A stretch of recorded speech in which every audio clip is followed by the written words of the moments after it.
Hi, I'm Sanya from Slow Flow Yoga Shala. Welcome to a gentle yoga flow. Sometimes our emotions are held inside our body and they don't come out through crying or journaling or even screaming at your loved ones, but they rest inside you and even in some parts of your body, in your knees, your shoulders, or maybe your back. So today's practice is all about letting go. It's not about strengthening, about flexibility.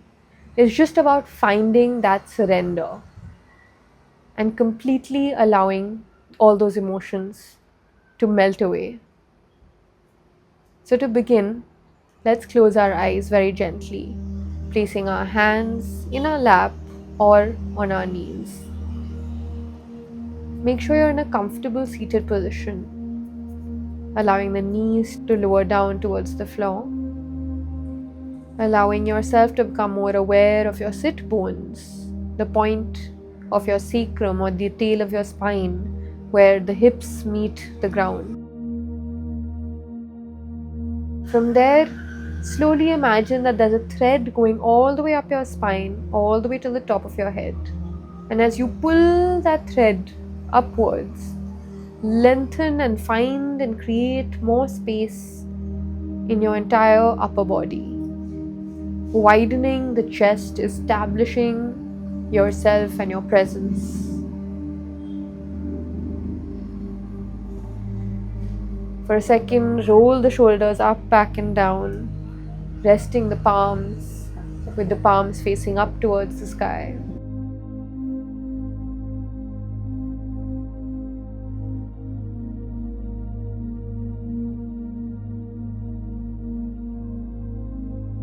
Softening your face, your jaw, your eyes. Let's begin by taking a few deep breaths together. Don't be afraid to exhale through your mouth or to exhale with a small sigh or sound. Inhale. Exhale. Inhale.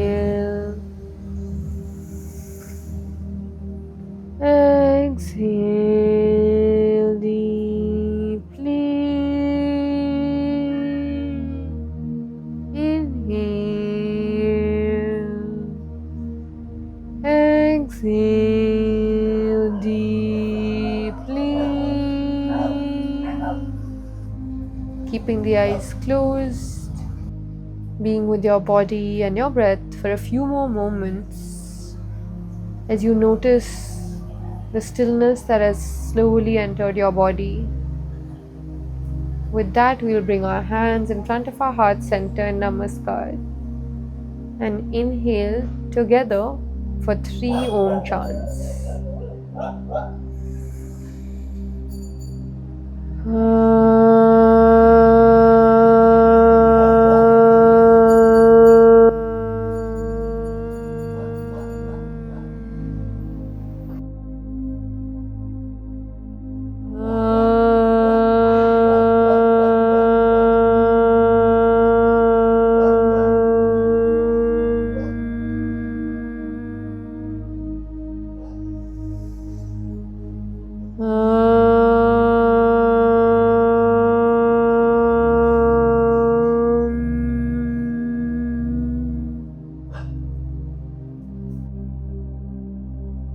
Shanti, Shanti, Shanti. Rubbing your palms together and taking a moment to be grateful for your physical body and your healthy mind. Taking a moment to thank yourself for showing up for this practice today for just 15 minutes. Welcome back. To begin, we're going to start with Marjorie asana, a pose that's going to help us release a lot of the tension in our hips and our spine. A gentle movement, whether you're doing this in the morning or the evening, it's completely safe. Make sure your hands are spread and are underneath the shoulders. The knees are underneath the hips in one line. You begin by taking a deep inhale, dropping the middle back, upper back, and looking ahead. You exhale by rounding the upper back, middle back, lower back. Again, inhale, drop the lower back, middle back, upper back, look ahead.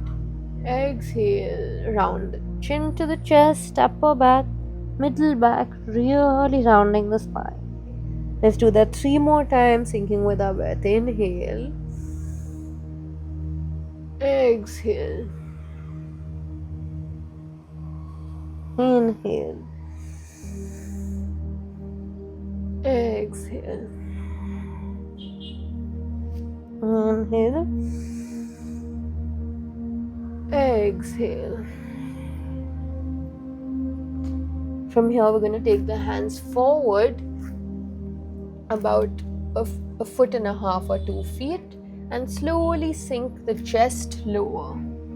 You can either touch the chest or the chin to the mat, whatever feels comfortable in your puppy pose.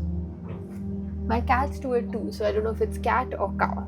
From there, we're going to come into our bhujangasana, dropping the hips low, lifting the chest up and looking ahead.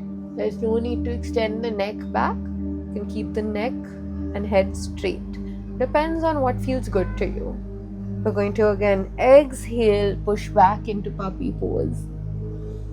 Inhale, coming forward, bhujangasana. Continuing this 3 more times with our breath. Exhale. Inhale. You can keep a soft bend in the elbows if you have a hyperextension. Exhale. Inhale. And one last time. Exhale back. Drop the chest, drop the chin. Really feel that opening in your upper back. And inhale, roll the shoulders down, push through the hands, and imagine someone has put a hook into your chest and is lifting you high. Press the sacrum and the belly down. And from here, slowly lower down. And relax for a few moments. You can keep your hands underneath your forehead.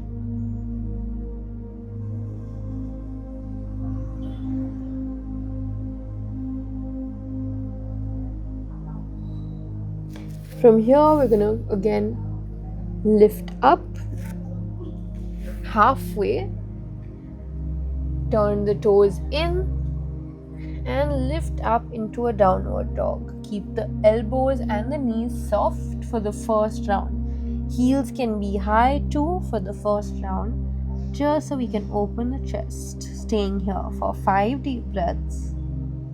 4, 3, make sure your chest is open and you're breathing. 2 and 1. Slowly lowering down and relax. From here, I'm again going to place my hands underneath my shoulders. And for this one, hip circles, I'm going to show 2 variations. So, if you feel like you want to be a little more gentle today, you want to be a little bit more relaxed, or if you feel like this is where you're at, then you can simply stay in this tabletop position. Again, you can keep a soft bend in the elbows so you're not straining and locking the elbows. Soft bend with the eyes of the elbows facing each other. From there, you're going to lift up the right leg and you're going to start making circles of the leg. So you're going to start by taking the leg forward, side, back, down, forward, side, back, down. Now I'm going to show the next variation, which is slightly more advanced.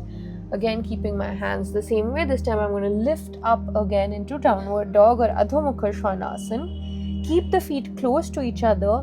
Again, lift the right leg up, bend the knee, and again draw circles with the knee from front, side, back, center, front, side, back, center, front, side, back, center. Notice that I'm not opening my hip.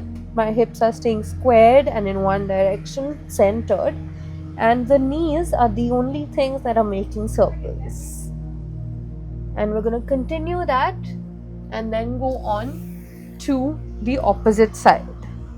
So if we are to do this in tabletop, we have to do the same thing, except this way we go from the center to the back, side, front, center, back, side, front, center. About 4 or 5 of these is good.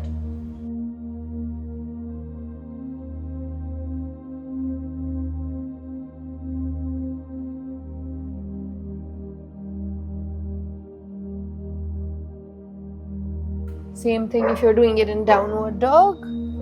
Back, side, front, center.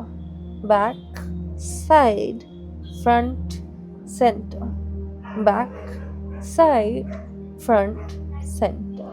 Continue for 2 more, or come back and relax either in Vajrasana or in Child's Pose. Knees apart, big toes together, resting your forehead on the floor.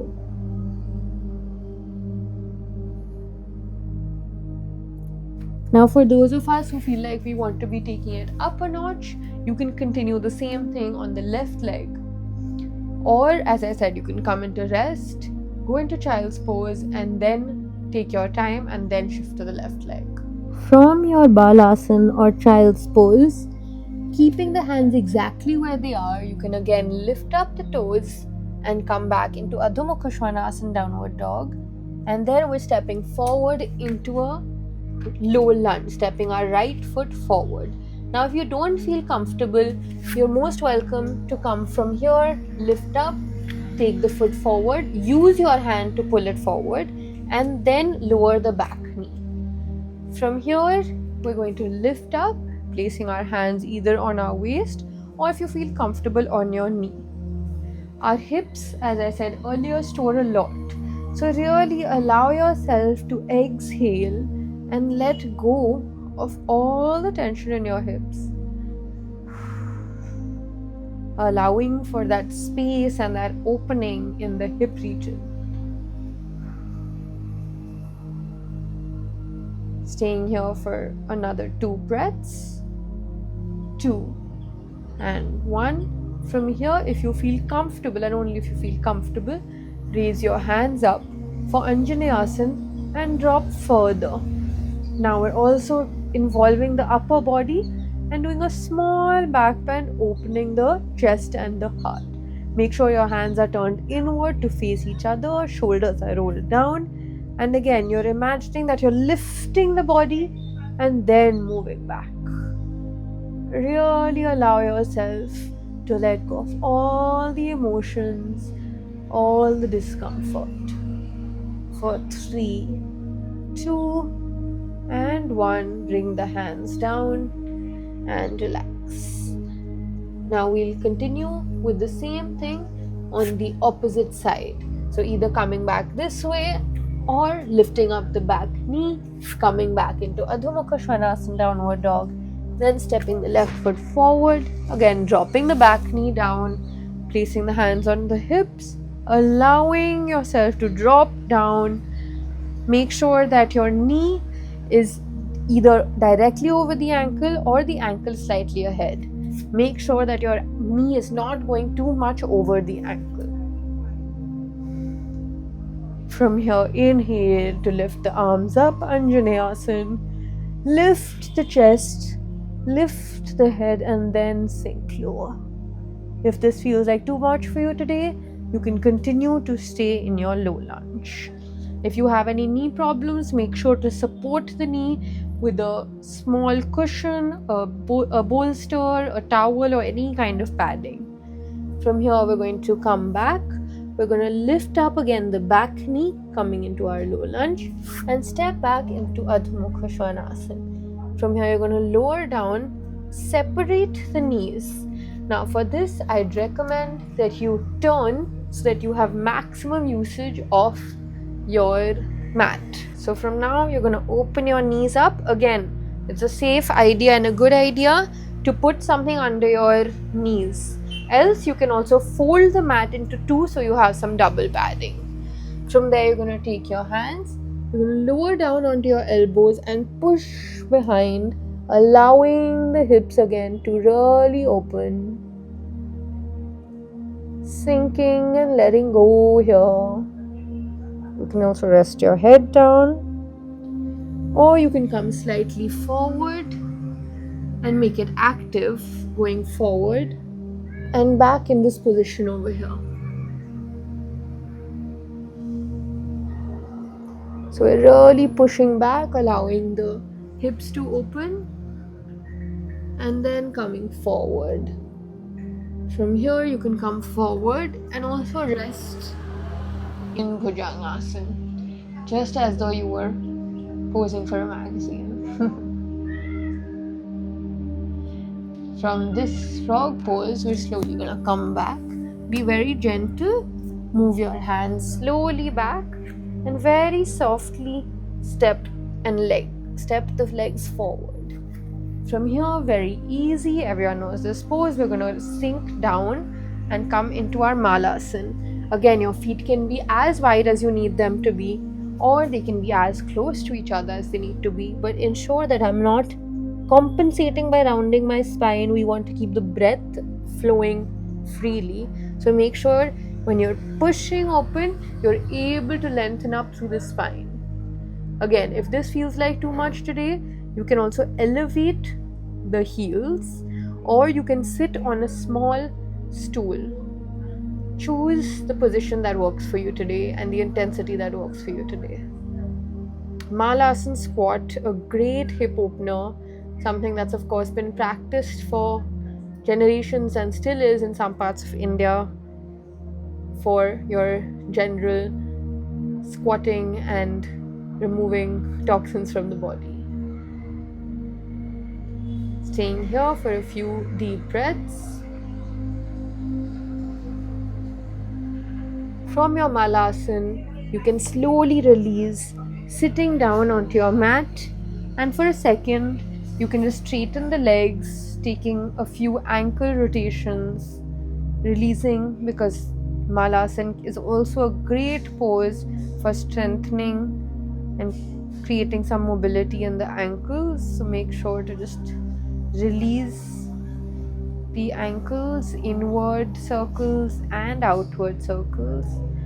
For the last pose, we're going to lie down onto our backs, bend the knees to a comfortable position. You don't have to be very close, you can be as comfortable as you need to be. We're going to go for Setu Bandhasana, 3 rounds, keeping the feet parallel, keeping them hip distance apart, making sure that you're pushing through the feet as you slowly start to engage the back of the legs to lift up your body for a soft, gentle back bend. Make sure to continue breathing. With the next exhale, 1 vertebra at a time, coming down.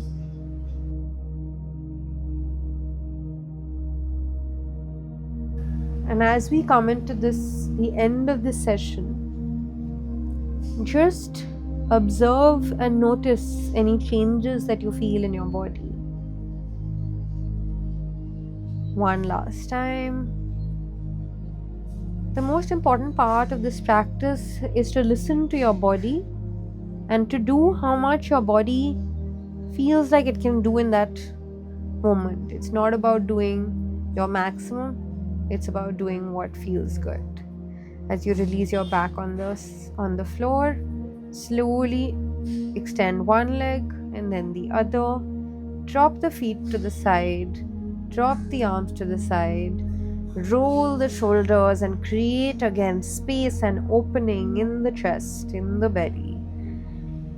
Now for a second, I want you to clench the entire body, the hands, the shoulders, the toes, the face. And exhale, surrender and let go. One more time, clench, tighten, tighten, tighten, and let go. And as you let go, and breathe that sigh of relief. Try to actually let go of all that you've been holding. And as you allow your body to come into this posture, shavasana, of complete rest, conscious rest, just observe if your body is feeling even 1% more relaxed, if you're feeling like you have let go of your emotions even by 1% during this practice, your body has done its job, and you can always return to this practice whenever you feel the need to. Taking a few complete breaths and then taking a deep breath and exhaling with making the sound M through pursed lips or Brahmari pranayam.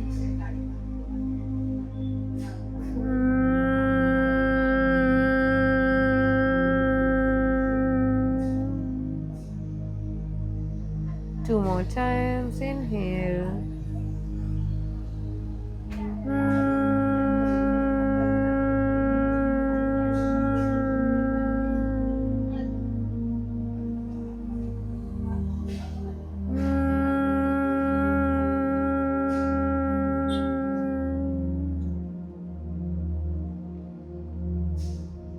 Slowly starting to make movements of your toes and your fingers, of your head from left to right. Slowly pulling your knees in, rolling over, massaging the spine, and then rolling over all the way onto your right side.